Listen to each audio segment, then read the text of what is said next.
Do you believe, and describe, do you believe that your show was shut down for national security reasons? And tell us a little bit about what happened with the show out there. Well, what happened? We sold the show to SciFi Channel, and it was called Out There, and I basically interviewed all of the people that I admired in various fields of study, like Colin Andrews from the Crop Circle movement, Linda Moulton Howe, the expert on cattle mutilations, John Mack. And let me just put a pin in things right there, because John Mack has taken the study of abductions, UFOs, right out through the other side, and he's going, yes, we know they're here, we know they're coming, we know people have been taken, we know there's experimentation going on, we know people have been told about agendas.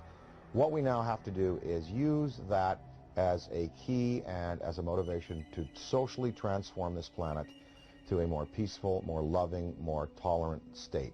So his movement, the movement for social change, has just accepts as a fact abductions, UFOs, interplanetary intervention, and what he's doing is taking it out through the positive side of it and saying, now we must use it to socially transform, and I think his message is great. But I talked to him, I talked to the Allagash guys who were taken in the canoe in that trip in Pennsylvania.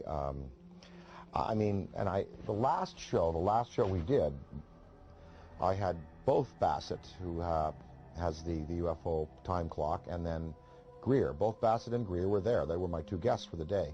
Well, the show was canceled that afternoon. And I was outside, before I knew it was canceled, in between the interviews. And I was outside, and Brittany Spears called me because she wanted me to appear on Saturday Night Live with her. And so I was outside having a cigarette, the phone rang. Oh, Brittany, how you doing? Oh, sure, of course I will. I turned away like this. I turned back, and there was a black Ford across the road, a black Ford sedan. And I was trying to look at the plate, and the plate seemed kind of like fuzzy, and I was, definitely a police car. And two guys were there, and a big, tall guy got out of the back seat.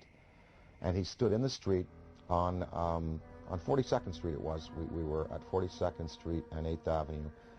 And he looked right at me. And literally, I was on the phone. Hey, oh, sure, of course I'd love the show. Saw the Ford, went back like this, turned back like a half second later, and it was gone. And that car did not go past me. It did not make a U-turn, because I would have seen 42nd Street. I would have seen that thing take a U-turn and go away. That car vanished. That car was a cloaked vehicle of some type. And whether this was like a warning to me, because the guy got out of the back seat, gave me a real dirty look. That car vanished. I know what I saw. And, it was just this fast. It was, oh, hi, Brittany, sure. Oh, of course, I'd love to do. Guy gives me a dirty look. Oh, well, sure. Car gone. That's what happened. And then 2 hours later, we were told we were not to continue taping, and the show was canceled, and none of them would air. I don't know. I don't know. Was that an M.I.B. experience? Black helicopters, military abductions that happen. Sometimes people are taken, and they talk about then being visited by, military personnel and debriefed about their abduction. Was it a technology associated with some of these beings that are visiting that wanted to warn me off, or that wanted to give me verification that I was on the right track? I don't know. But I do know I did turn back a second later, and it takes so long for an automobile accelerating from 0 to 40 miles an hour to reach the corner of 8th Avenue and 42nd Street going past me, and then pulling a U-turn and going out towards Times Square. I would have seen that car. And I looked around. I was looking for that thing. It was gone. So, I don't know. The tapes exist. I have them. We're going to try to repackage them. We might put them out on DVD.